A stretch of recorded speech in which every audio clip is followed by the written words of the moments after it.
From WBEZ Chicago, it's This American Life. I'm Ira Glass. Okay, so we're going through the gate here into the park. Yeah, we're going. This is our morning. This is the morning walk into the park. So everybody will split up into their different sections and get the park open, and we'll start putting out prizes and getting. We're at an amusement park in Kansas City, Missouri called Worlds of Fun. We're going to be spending the entire hour today at amusement parks.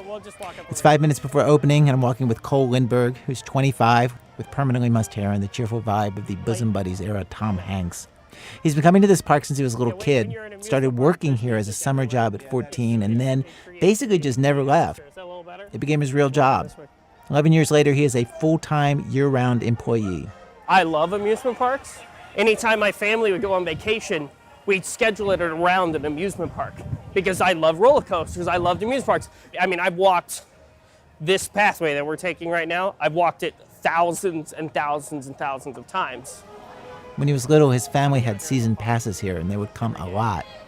He traveled to any new roller coaster to try it out, daydreamed about a job where he would design parks and build roller coasters. And when his dad drove him here at the age of 14 for a job interview, he wore a suit to that interview.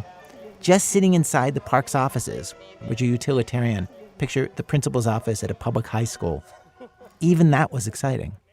I remember being kind of like, oh wow, this is the inner sanctum, this is the inner working, this is where all the cool stuff happens. And then, first time actually getting in the uniform, actually working in the park. I mean, I remember to me, it was like, wow, this is kind of surreal, I'm actually working in an amusement park now. And to me, that was kind of like awesome, that was awesome. I'm so excited about this.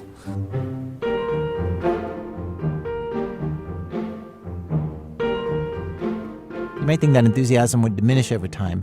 But what's incredible about Cole is that even after a decade here, even after becoming an adult and working 60, 70-hour weeks every week all summer, even with the pressure in his current job of running a whole department and hitting financial targets and buying all the supplies and hiring and supervising over 100 young people, he is still pretty psyched about working in an amusement park. And it is not a glamour job. The department Cole runs is the games department at Worlds of Fun. This is 32 games, the kind that you would see at any carnival or midway, where you get, 3 softballs to try to throw them into a milk can, or you throw beanbags at targets, or you shoot darts to knock over a stack of cups. Nobody comes to an amusement park for the games. Cole himself never went to an amusement park for the games. But he's an extrovert, and he has filled the department with extroverts. Like Mallory. The park is barely open, hardly any customers here at all, when Cole stops by her game on his morning rounds. Yeah, Mallory loves talking on the mic. Mallory does a good job on the mic. Thank you. I appreciate it. Let's hear it. Go for it. Try to get people to play. Alrighty. We're over here at 3-point challenge today looking for our first winner. You come on over here. You have 40 seconds on the clock, 12 shots up, and you could be walking away with some awesome prizes. This is exactly how Cole trains the kids to talk on the mic. Don't stop, get a flow, have fun. If you have fun, that's what's going to sell the game. Watching Cole run the games department at Worlds of Fun is watching somebody who was raised here and who completely, thoroughly mastered everything. It's rare to witness somebody so happily great at any job. All right, let's gather around, guys. Is there still people in cash control? Anybody know? It's the first shift meeting of the day. About 30 teenagers and college kids mill around a big tree before their shifts start. All right, guys, listen up. Gather around. Let's do this. Here we go. Shh, quiet, please. Real quick. Here we go. Today is Saturday. Oh, yeah. Today is a busy day. Today is the day that we have a very good day because there are going to be a lot of people playing games. And today, of course, is one of my favorite days of the season. It is the second round of the Sweet 16 tournament. Let's take a look. Sam, you want to hold this up a little higher? Okay, we've got... One of the guys, Sam, holds up a poster board with tournament brackets on it, like for any sports tournament. The Sweet 16 tournament pits the kids in all 32 games in the park against each other, in pairs, in a 4-week competition to make the most money. Last week, half the games were eliminated. Cole is here letting the remaining games know who they're competing with today. Pigs of Fury Bullpen versus Goblet Toss Lions Den. Now, wait, hold on. Before we go any further, could this possibly be a precursor for today? Yesterday, the number one game in the park was Scale Africa. Okay, Scale Africa is a scale, a game where they guess your weight or age. And it's in the Africa part of the park, hence Scale Africa. And it's no surprise that it's number 1. It always makes tons of money. All the games in the park are grouped together into 4 different teams, which they call Games 1, Games 2, Games 3, and Games 4. And these 4 teams, Games 1 through 4, compete against each other all summer long, like teams at summer camp, in a 3-month-long color war. Most other amusement parks don't go this far to make things interesting for the workers. This park, Worlds of Fun, is owned by a company called Cedar Fair that owns 11 amusement parks and 6 water parks. And Cole knows the guys who run the games departments at the other parks, and some of them do competitions like this between the employees. But I don't think they do it to the extent of what we do. I mean, every year I talk about, we had the deathmatch tournament. We had the Sweet 16 tournament. A couple years ago, we did a thing called Toss the Boss. And basically what happened is that every single day I'd pull a game out of the hat. And if that game was the number 1 game in the park for that day, then that section would get to throw me in the pond. The pond is not a good-looking pond. It's gross and, it smells. And the deal is that if you are the number 1 game in the park, you get to throw me in the pond. So finally one day, the game that he picked from the hat that day tried the hardest and actually became the number 1 game in the park for the day. And... Ready? 2, 3.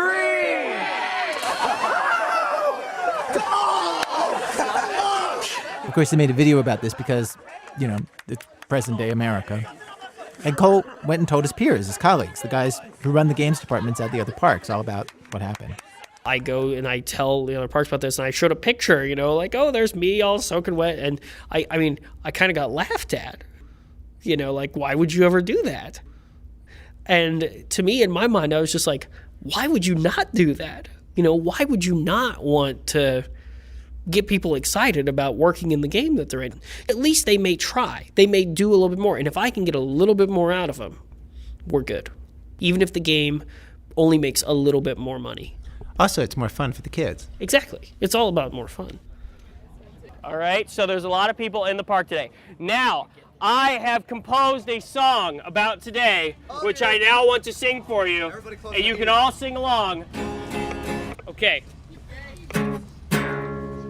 Saturday. It's Saturday. Saturday. Saturday. Saturday. So wait, what day is that? I forgot. It's Saturday. Oh, okay. Today I don't feel like riding any rides. Whistle. I just want to play all the games. Don't feel like playing Mamba ball, win a giant top frog or a big basketball. Yesterday I don't feel like riding any rides. Just playing games. All right, let's have a good day, guys. Everybody in, all right? All right, games on 3. 1, 2, 3. All right, let's have a good day. But today on our radio show, we go to amusement parks all over the country. We see stuff backstage that we had no idea was going on, like that song.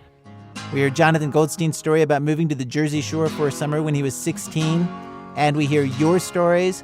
We asked you to call in with your amusement park stories, and you told some great ones. Today's show first ran a few years ago, but we're airing it again now because it's summer, it's hot. Let's spend an hour at the funnest place possible. Let's ride the rides. Let's gorge out on terrible great food together for this hour. Cue the roller coaster sound now. Stay with us.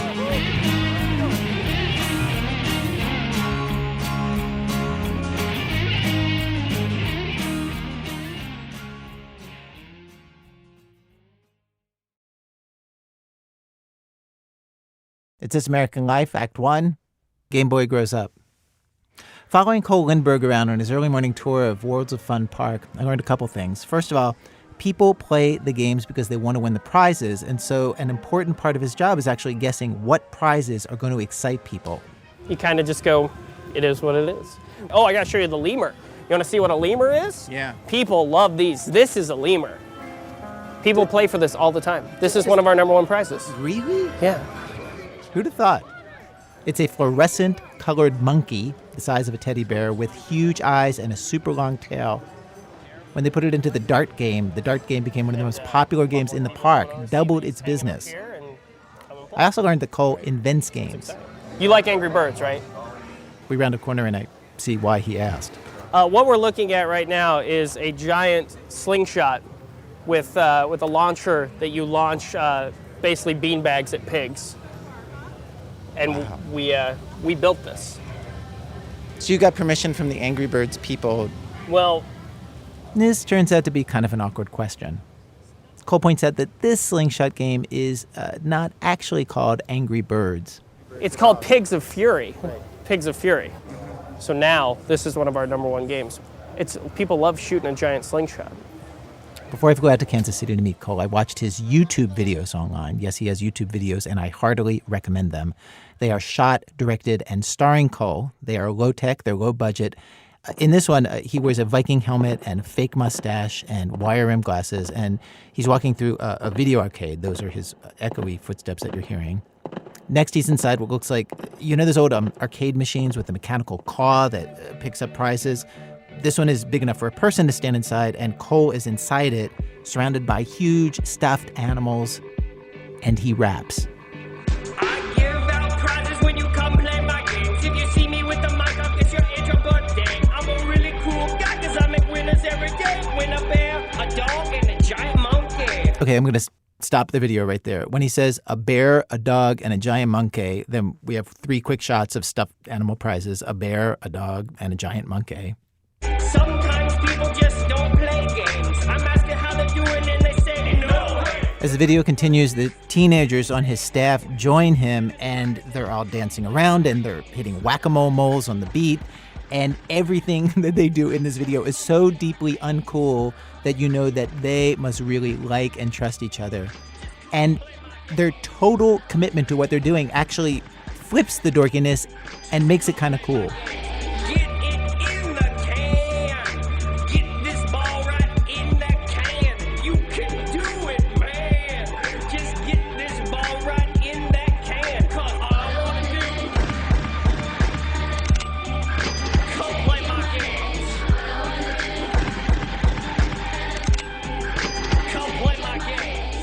There are over a dozen videos, all set in the amusement park, with the stuffed animal prizes always playing surprisingly central roles, like the sci-fi special effects movie they made where a mysterious ray from outer space hits and the stuffed animal prizes all come to life, seeking vengeance. Key line? The prizes attacked me. I was in my game, the earth shook, and next thing I knew I was being pummeled by bears. The only semi-normal video of the bunch is a training video. This one opens on Cole. He's in a suit and tie in front of a bookcase reading a book. He looks up, startled, as if the camera surprised him. Hello. How are you? I was just reading. Welcome to the World's of Fun Games training video. My name is Cole. I'll be taking you on this wonderful journey. Here. When he says wonderful journey, he mugs at the camera with this gesture that communicates the idea, I know this is completely ridiculous. In fact, the entire video seems to be making fun of the idea of training videos while at the same time it is a training video, explaining how to sign in, how to use the till card, how to stock prizes. I saw these videos and all I could think of was, these people really love their jobs. And I thought about Michael Scott, the fictional boss on The Office. I'd say that there's a lot of Michael Scott in this job. I'd say there's a lot of Michael Scott in me, probably. I do silly things that everybody looks at me later and go, why did he do that? Why was it deemed necessary for Cole to dress up wearing a big beard and a raincoat and tell everyone he lived downtown under the bridge and he was there to motivational speaker them today? Hi, everybody, I'm Phil Bridges, and like go out and talk to people. What went through his thought process? And I've run out with a squirt gun all the time. I got my big super soaker, and on busy days, I'll take the super soaker and I'll fill it up with ice water, and I'll sneak around the corner. They're all standing there, and I'll just go, light them up.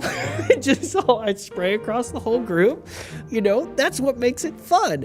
They're going to remember Phil Bridges more than, like anything else throughout the day. And so if they're talking about, did you guys see what Cole did at the shift meeting? Even if they say, that was stupid, or that was not funny, they're still going to be talking about it, and that's still going to get them happy about this job.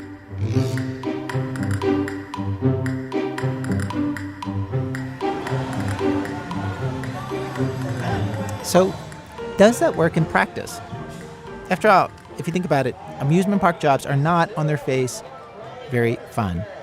You know, taking tickets, strapping people into rides, convincing passersby to throw 3 balls into a can. Well, the Saturday that I visited turned out to be one of the busiest, hottest days of the summer. There was a concert at the park which brought in thousands of extra people. And of course, this was Sweet 16 Round 2, which did seem to matter to the kids. Before the shift, Haley and a couple of the other kids from Games 3 pulled Cole aside and crowded close so kids from other teams couldn't see. So this is, you have a secret weapon that is going, they're going to show you the secret weapon of what?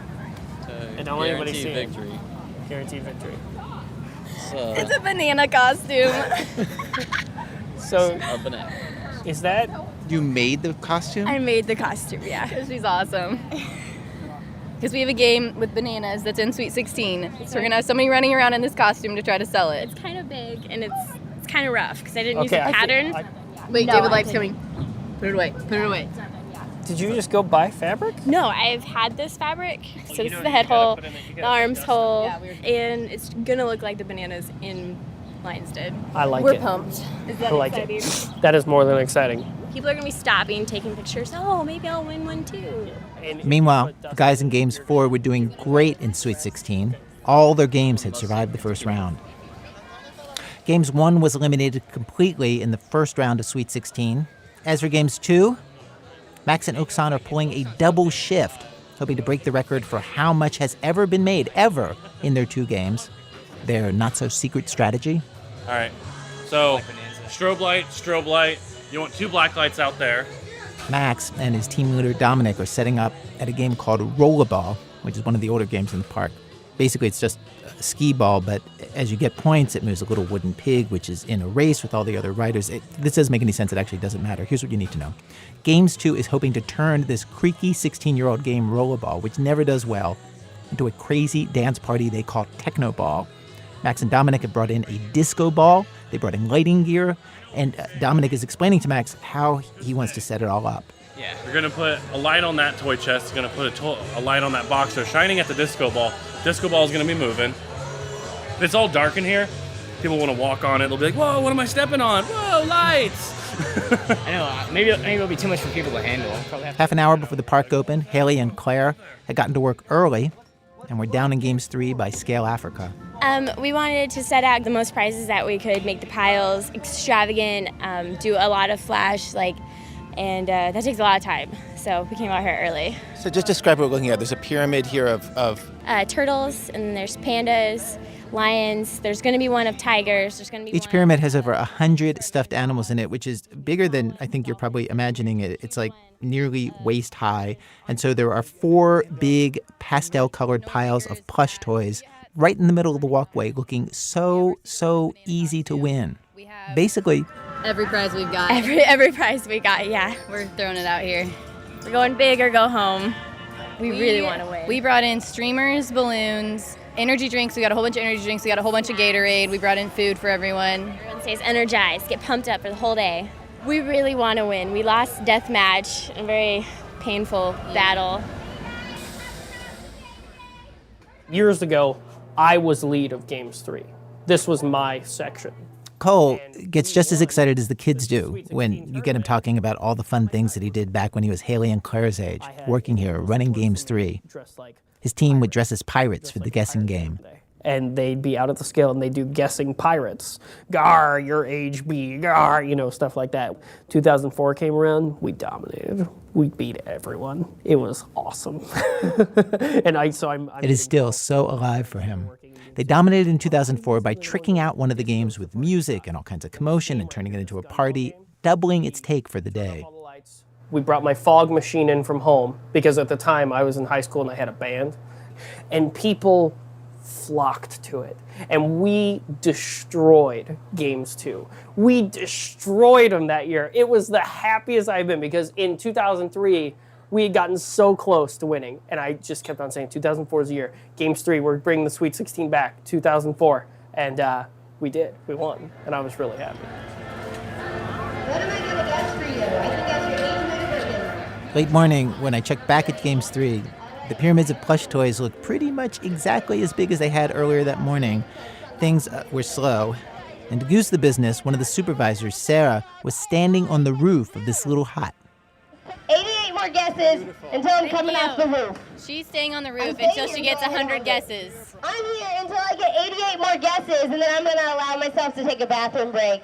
So any of you guys walking by, if you guys want to come play my game, help me out, get me off this roof. It's only $5 to play. I can guess your age, weight, or birthday month. This is a technique that I recognized from 1,000 public radio pledge drives, and it was working about as slowly for her as it works for us. Strangers just don't care if some girl on the roof gets to take a bathroom break.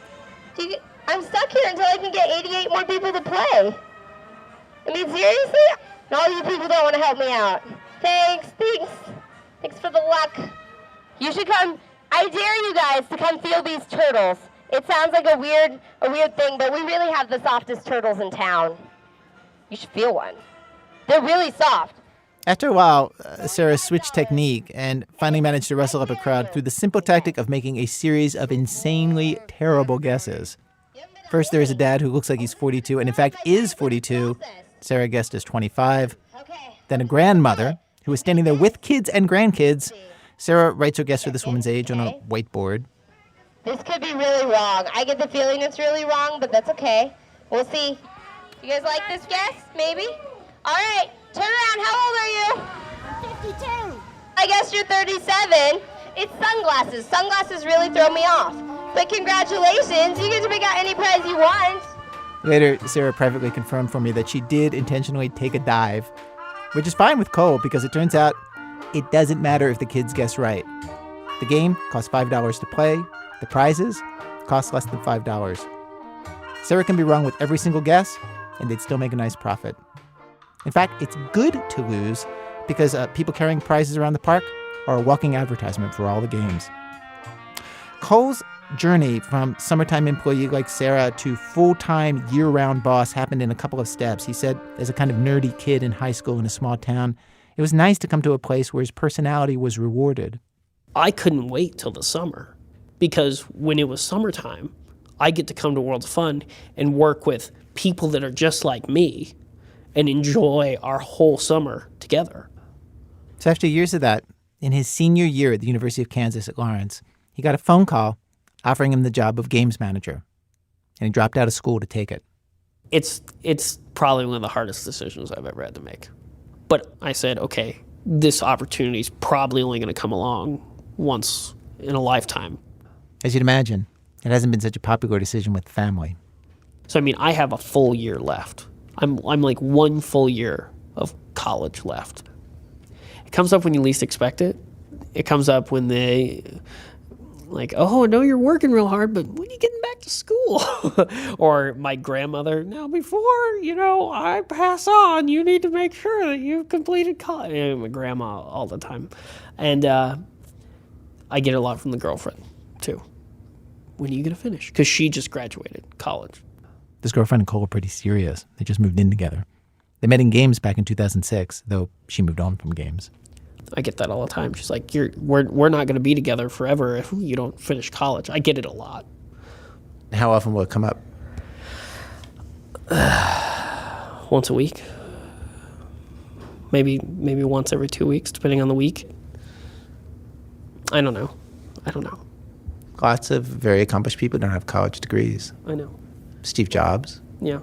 But Steve Jobs, he changed the world. I'm just a lowly little games manager at a small mid-sized park in Kansas City. Who wants to play some games? By midday, down in Games 3, that is Dustin, who's wearing the full-body banana suit that Haley handmade for him, which looks amazing. But it is 94 degrees, which is sapping everybody's energy, and business is slow. Oh, all right. Well, hey, you guys have a great day. Though as the day wears on, people slowly migrate from the rides to the games, and by nightfall, when it cools off, The guys in Games 2 finally get Technoball working. Max and Oksan are covered from head to toe in glow lights. Cole and I round a corner together, and we see them in the distance, and there's a crowd of 36 people surrounding the game. It's fantastic. Oh, my goodness. Oh, let's go look at Technoball. Look at this. So it's 6 of your staff and 3 other guys all dancing. in a big circle. 4 other guys all dancing in a big circle to techno music. And how many people are actually playing? 0. Hey, Dominic. Hey, Dom. That's Dominic, the team leader here at Games 2. Oh, look, Dom's all like embarrassed. Hi, Dom. What's up? How many people are playing the game, Dom? Attracting a lot of attention. Yeah, but why aren't we turning that into gameplay? Cole suggests maybe they should dance inside the game instead of on the walkway in front of the game so people would be pulled into play. Dom does not want to do this. And listen to what a good boss Cole is. He's firm, but he's very nice about it. You're so close. I know. You're so close. You see how much attention that just attracted? No, it did. But then you didn't have anybody out here talking to them saying, hey, why aren't you playing the game? I know. I was hoping that they would realize that. No. They're not going to realize that. You know that. And better than anyone, you should know that. They're not going to just be like, oh. It looks fine. I mean, all the lights. I mean, I'm not going to deny the awesomeness, but I am going to say that No more dance parties. I really think the dance parties are not going to help you win. I walked down to check on Games 3. It is 10:30 at night. Claire has been here for 13 hours since I saw her setting up pyramids of plush before the gates opened to the park.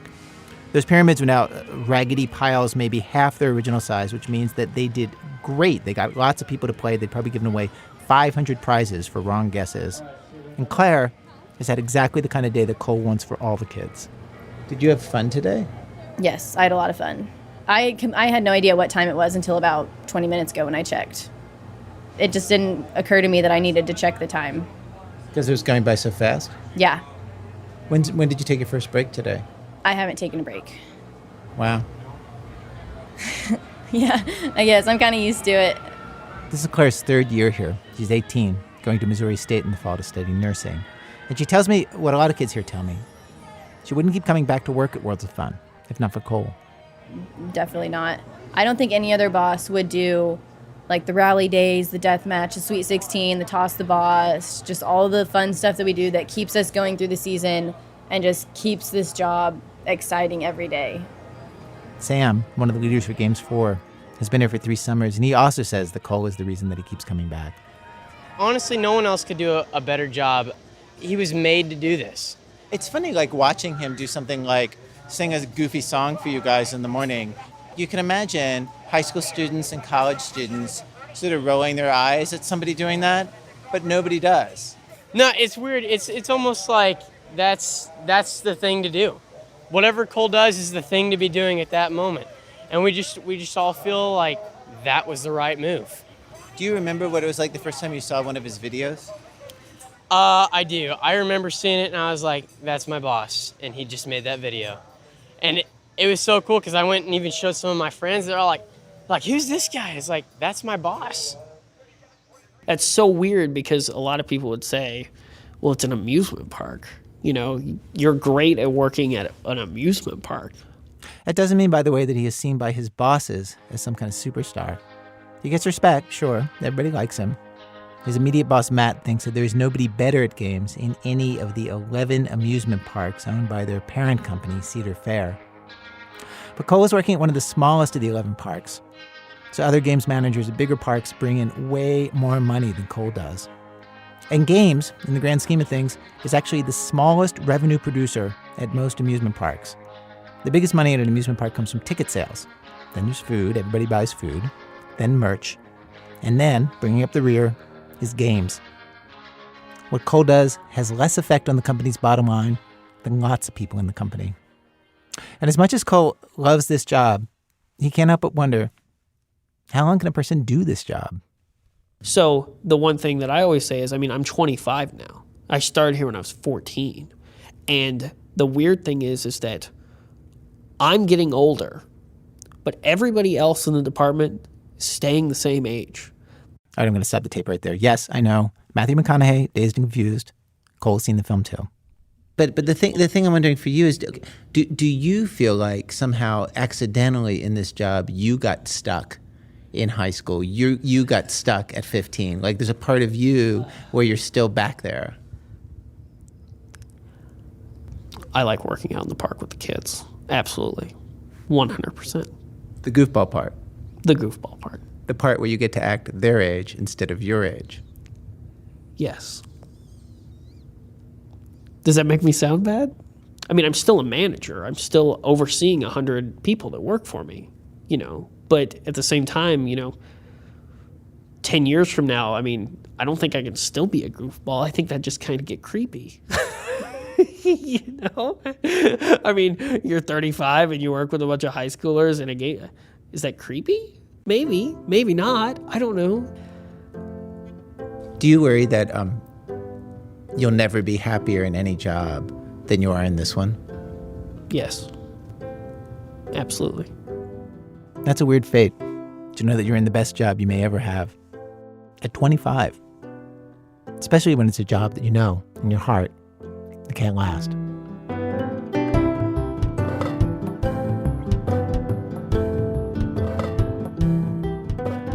Okay, so we first broadcast that story long ago, back in 2011, and so much has happened for Cole since then. He finally did leave his job at Worlds of Fun. That was years ago, and then worked for a while in sales at a toy company. Gave some motivational talks about being a boss in an amusement park. He got married very happily, not to the girlfriend in the story, by the way. Now he has a 6-year-old daughter who has the same roller coaster amusement park bug that he has. They ride roller coasters together when they go on vacation. He is still putting himself on stage in different ways. In 2024, he won the U.S. Air Guitar National Championship, and yes, who knew there was such a thing? He went on to Finland for the international competition where he placed 5th in the world as an air guitarist. He's competing there again in 2 weeks for the World Championship.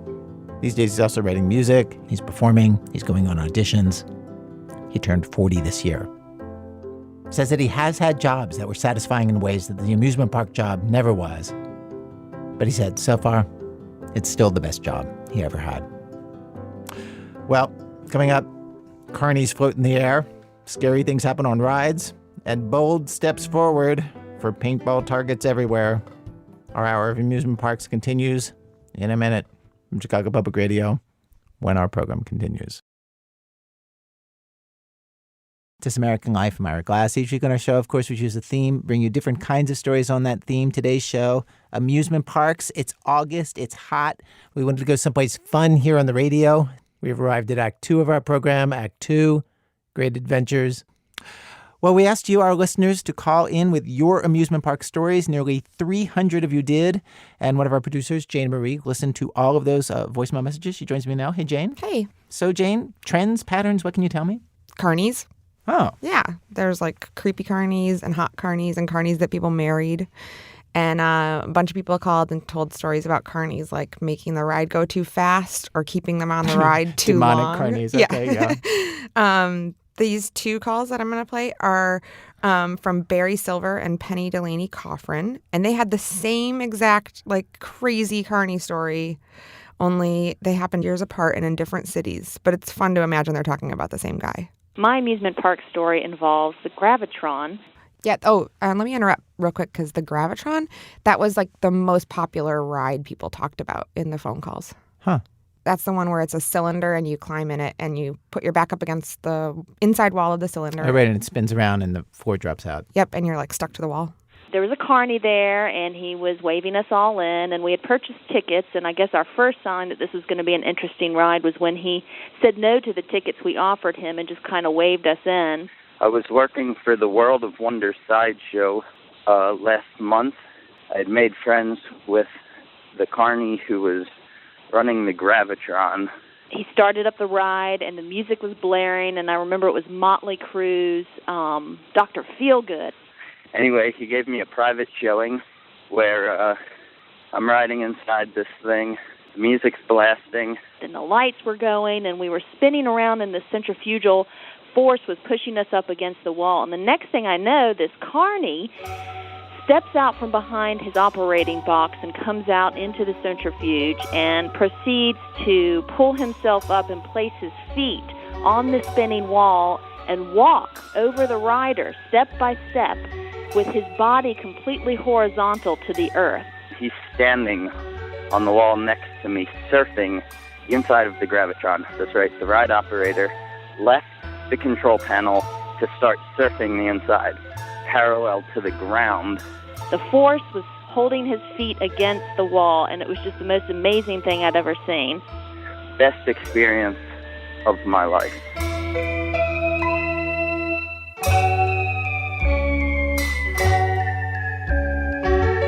So I know, because you told me right before we sat down, that a lot of the stories that people called in to tell were love stories. Tons of love stories. Or like stories. Like summer flings, summer romances, first kisses. There were people that lost their virginity on rides. Ew. Don't do that. But then there were the proposals. There were a lot of people proposing at amusement parks, some more successfully than others. My name is Natasha, and in May, my boyfriend proposed to me on a roller coaster. We were on a Viper. He said, "Will you marry me?" And he popped open the ring box, and the ring fell out of the box and down into the pits of Viper. It was pretty awful. I started trying to get the right operator to stop the car. The director of operations at the park assembled a team of about 20 people, and they searched for the ring for hours, and that happened in May. So the kicker here is that ring was actually my grandmother's ring, and they're actually still searching for it. We have yet to find it.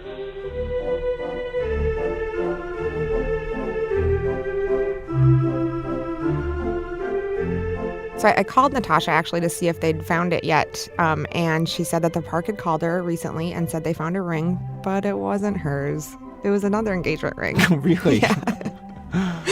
Yep. Well, it's good to know that her fiancé wasn't the only dummy. Right. And then we got a bunch of scary calls. So this is a scary one. Wendy in Austin, Texas, she and her friend went to the fair, and they were getting on a roller coaster. It was like one of those medium-sized fair roller coasters where there's one big drop and then a loop-de-loop.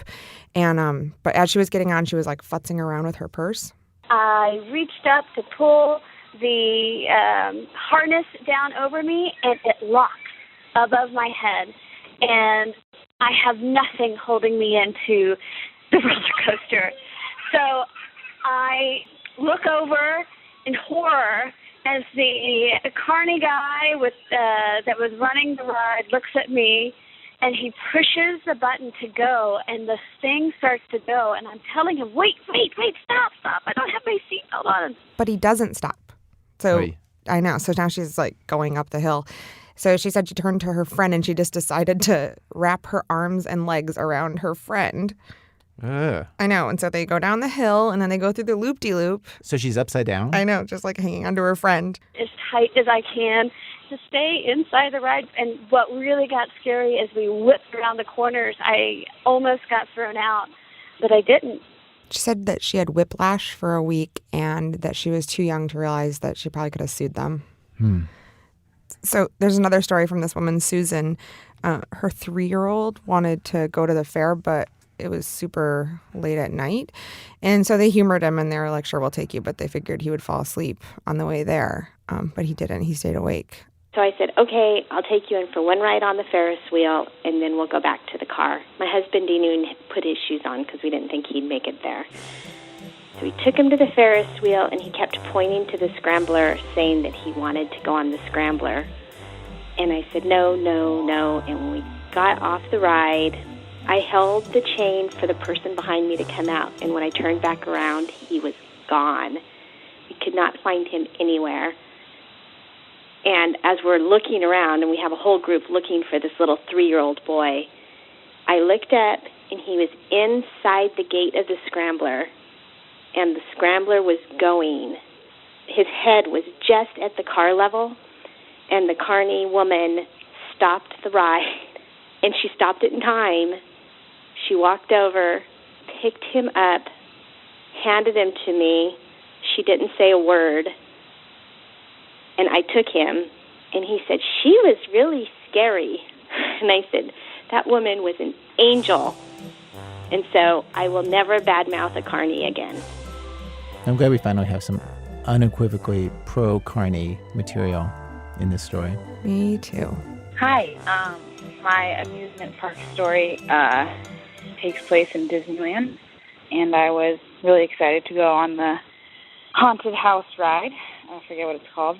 Anyways, the door opens, and you are let into a room.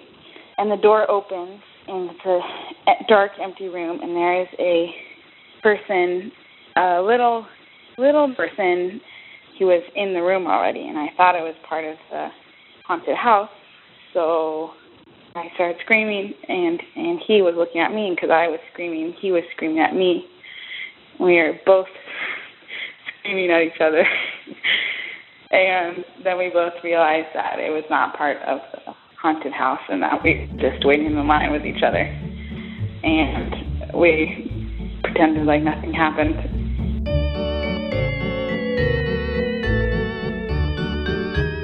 And finally, there were the puke stories. Oh, a lot of people caught about puke. Mm-hmm. And is the story more than just I was on a ride and I puked? Yeah, it's I was on a ride and I puked, or I was on a ride and I got puked on.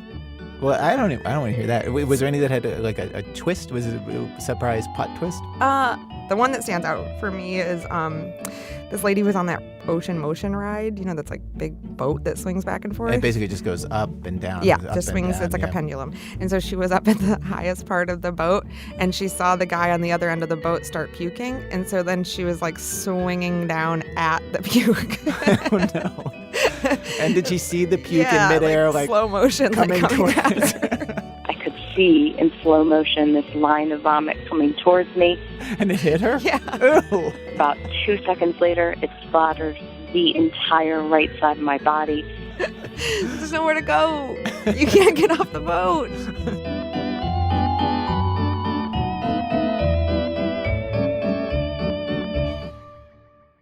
J. Marie, she used to be a producer here. These days, she is the host of the podcast, The Dream.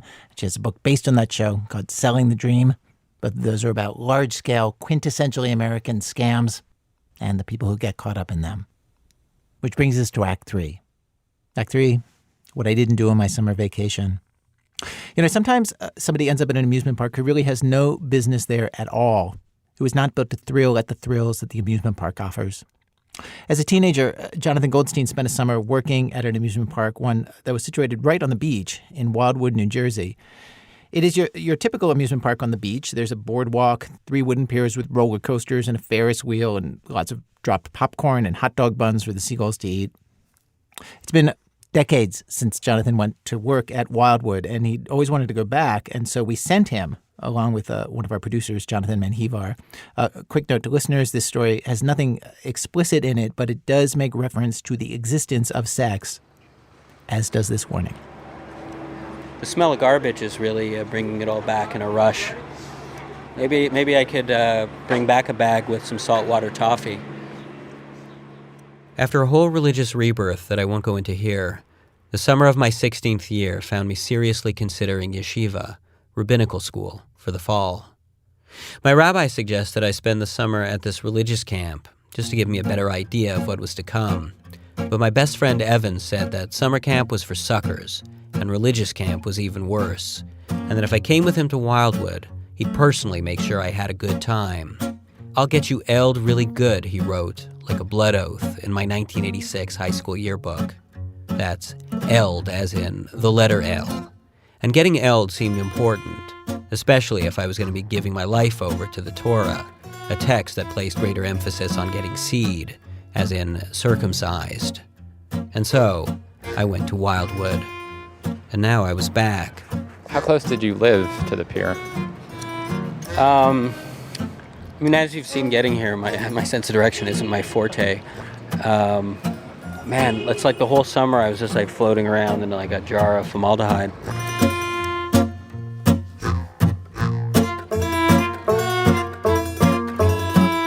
The plan was to go down and get jobs. It was what a lot of teenagers in my town did. Evan's older brother had done it years earlier and had arranged a job for Evan, handing out darts to patsies eager to pop balloons on the boardwalk, and I was supposed to get a job too. But on our fourth night there, still without work, I sat on the edge of my bed and felt that sense of being a failure. This feeling would eventually become a staple in my life, something I'd grow comfortable with, in bars, gyms, offices, and bedrooms. But just then the feeling was strange and new, and I didn't quite know what to do with it. We lived in a co-ed boarding house run by a woman with a face like a clenched fist named Mrs. D. I spent my days hanging out at Evan's balloon stand, where his boss finally became so tired of having me around that he pulled some strings to get me a job, working as a change boy at an arcade. If you walked down the boardwalk, there was a point where it looked like the fun had come to an end. My arcade was just a few yards past that.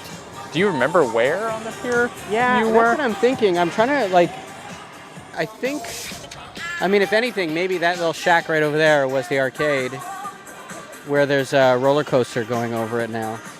It's sort of like the little house that Alvy Singer grew up in Annie Hall. You've still got pizza parlors, games with unwinnable prizes, and the vague threat of violence about to erupt. In other words, Wildwood hadn't changed much. Back then, everything looked like 1986. Now, 1987. Though as it turns out, the arcade I worked at is long gone. Even at the time, all the other arcades were carpeted and air-conditioned, but mine was like an outhouse with all the oldest, skankiest games, all their joysticks having had the joy jerked right out of them years earlier. On the 4th of July, I remember watching the fireworks through a little crack in the wall, right above the Donkey Kong machine.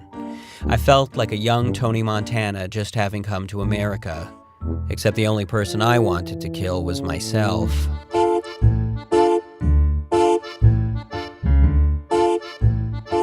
Being a human change machine is just one of the jobs that seems only to exist on the boardwalk. Like the guy who's paid to dance in front of the t-shirt shop to draw customers. Or the girl who blows bubbles all day outside a souvenir store. Yes, that's my job. I take money from them. That's your whole job, is just blowing bubbles? Not only. And shine with laser. Shine a laser in people's eyes? No, of course. The bubble girl tells me she is from Bulgaria. The Bulgarian bubble girl is very young looking, like first time away from home young. And as she explains to me her work responsibilities, she is approached by a man who turns out to be her boss. He plants a big kiss on her cheek, as though marking his territory. Is it a good summer? It's all right. It's all right. This boardwalk's getting bad. At nighttime, this boardwalk is bad. Like fights and people stabbing people and shooting people. Yeah. You go 2 blocks off the boardwalk, there was a shooting and stabbing the other day. Holy cow. It's worse under the boardwalk. Yeah. What goes on under the boardwalk? Oh, sex and drugs. I park underneath my store and you can see underneath it here. And you catch them all the time down under there. They go right down them steps and right underneath the boardwalk. Wow. Sex under the boardwalk. Cool. Me and you. No. Yeah, you want to do it? No. Yep, all right. See you later. Oh boy. That was creepy.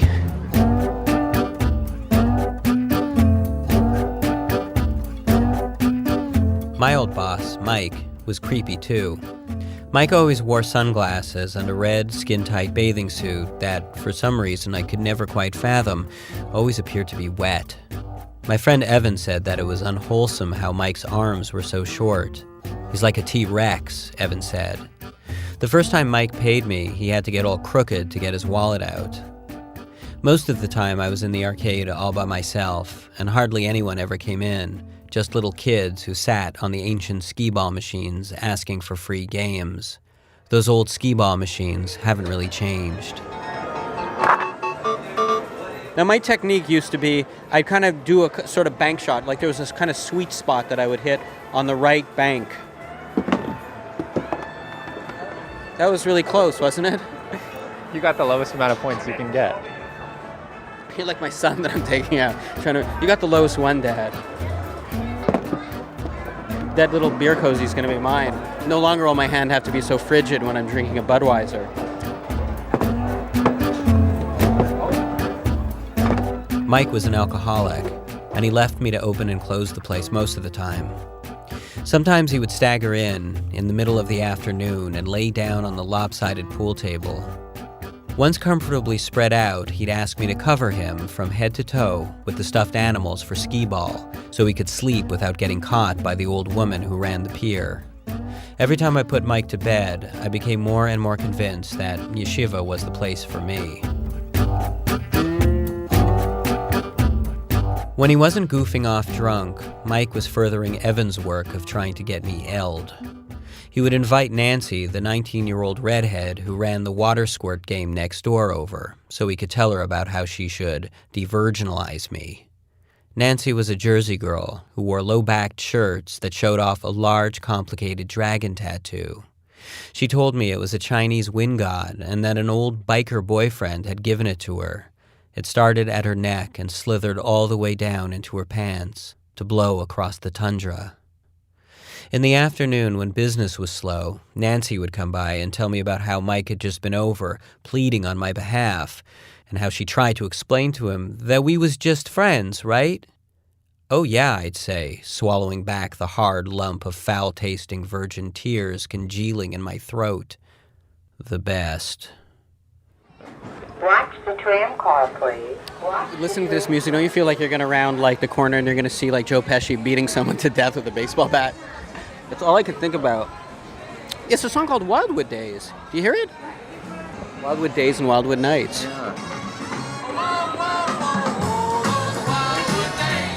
My producer Jonathan and I walk down the boardwalk where we discover what's got to be the very worst job in Wildwood.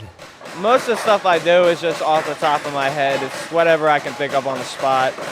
This is Dutz Bonus Jr. The sounds you hear are of people shooting at him with guns. Dutz Bonus Jr. is a human paintball target. He shuffles back and forth and eggs on the crowd while being splattered like a Jackson Pollock canvas. You know, I'll put it as blunt as I can because this is how it is on my tax forms too. I'm an entertainer. Not the dancer kind, but basically I get suited up in a hockey gear and I get shot at all night. And it doesn't start to get to you a little bit? Do you dream about it? Nah. I love it. It's entertaining to me because this is one of the jobs that I can be as creative as I want to be. And, you know, it's just like, you know, web page design. You know, when you go in, you can do whatever you want. Before Dutz, human paintball targets simply shuffled from side to side holding a shield. Then one day, Dutz dropped his shield and began to moonwalk. Soldier Boy was to follow. He also invented shadow boxing at the paintballs and running towards the shooters. Dutz is protected by a suit that looks like what you'd come up with if you tried to build a Michelin Man costume out of moist newspaper and epoxy glue. So people are armed with paintball guns? Yep, that we provide. Because a lot of people try to, you know, they want to bring their own, but we don't allow that. It's just not going to happen. So the suit that you wear protects you from any pain? For the most part, yeah. There's some weak spots, but, you know, I can't say where the weak spots are because then a lot of people will find out and then, you know, then it kind of becomes a little dangerous, you know. Before agreeing to talk with me, Dutz wanted to finish his break with the woman who works next door at the old-timey photo place. As it turns out, she's his wife, who we met on this very boardwalk. Dutz might spend his day getting fired at in a cage, but at least on his time off, he has someone to talk to, someone with whom to share the secret weak spots in his armor.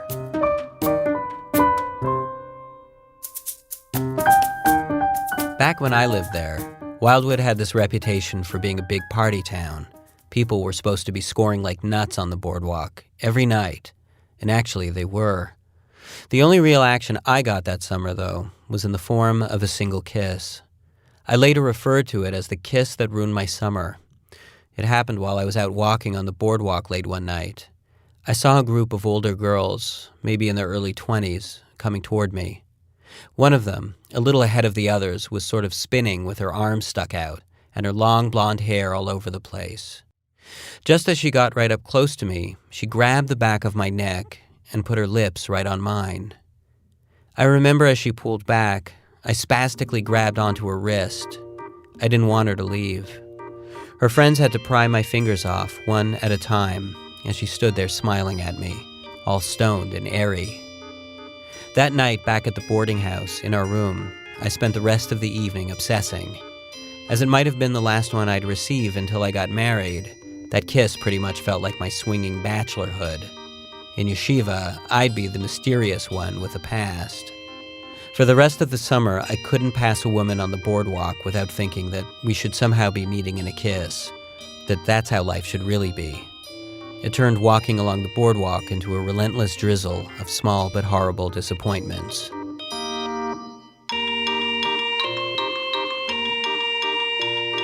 I didn't know it then, but that summer would prove the best one I'd have as a teenager. Even though I was worked like an indentured servant, giving every penny of my earnings to Mrs. D, even though I made no friends, and even though I only made it to the beach but once, where I sat on a mildewy boarding house washcloth, exhausted and pale, that whole summer felt like some big fat vacation, just because I was 16 and away from my parents for the first time. When I got back home, I didn't end up going to yeshiva. I didn't bring home any pen pals, money, or happy romantic memories. But I did bring back a pair of black pants, covered in small white skulls. They were really baggy, and I had to wear them with 10-inch cuffs at the bottom. But when I showed up for my first day back at school, I thought I looked really punk rock. I thought, like anyone who'd never been L'd, that they were the pants of someone who got L'd all summer long.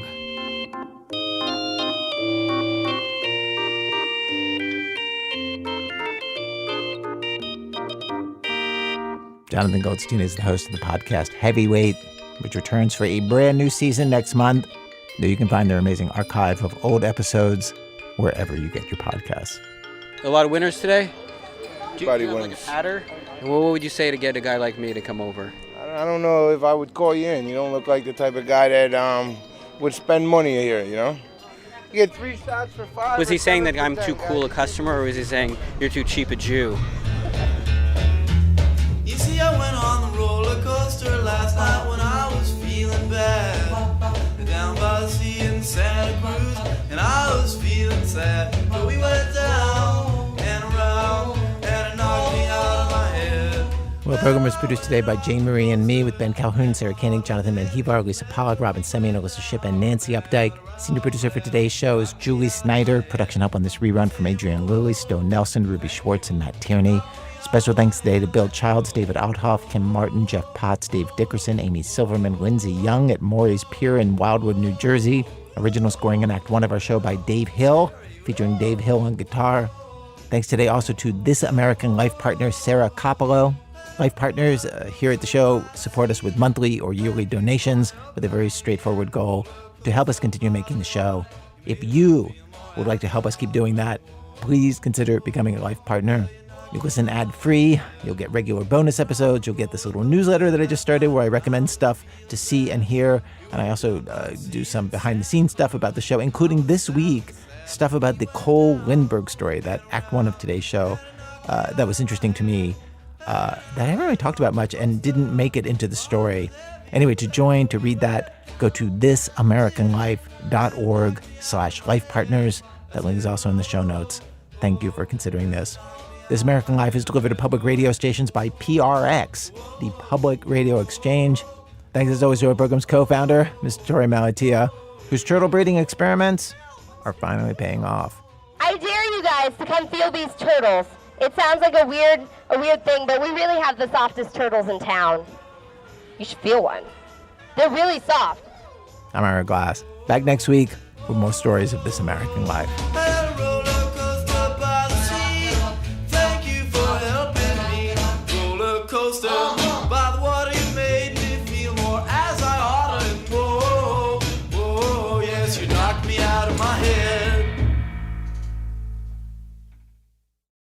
Next week on the podcast of This American Life, Janet McNamara is a stand-up comedian. And this weird thing kept happening to her. People would come up to her after shows and say, I'm autistic. And just to let you know, you are too. So she got tested. I remember I took the test, and the guy, he just looked up from his notebook and he goes, well, people with Asperger's generally have above average IQs. So, I'm not smart enough to be mildly autistic. That's next week on the podcast or on your local public radio station.